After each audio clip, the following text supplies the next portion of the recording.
Joining me now, Emily Jashinksy, culture editor with the Great Federalist. Okay, Emily, the Golden Globes. Why should I care as an old man?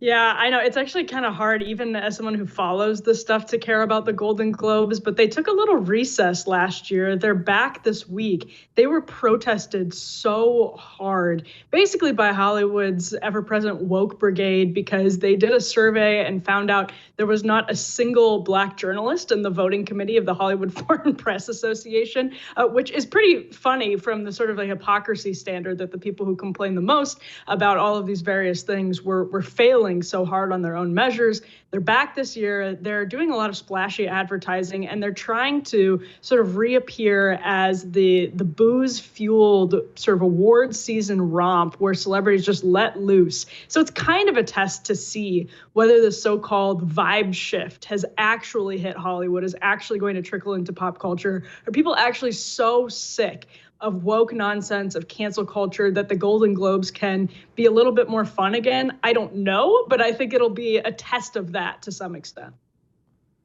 I know these award shows are a lot of fun for Hollywood people types, but is this something that the audience actually cares about? Do people watch these? And I'm not insulting people if that's what you're into, but I've never watched them. I've never understood why people do, but are these things a big deal?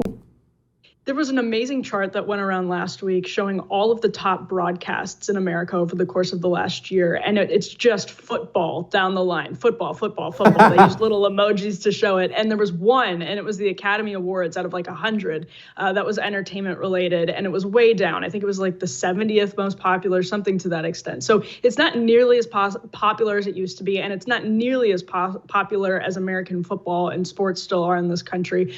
For Hollywood, of course, they've started to award themselves for these more art house films.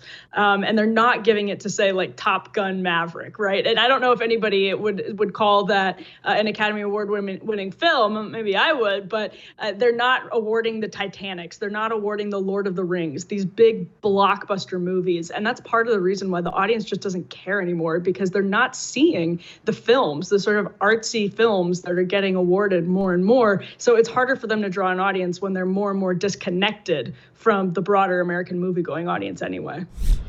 Support the First TV today and get instant access to exclusive specials like Who is Ron DeSantis, the history of FBI scandals, and America's worst presidents. Visit thefirsttv.com/support or download the First TV app to become a supporter and start watching today.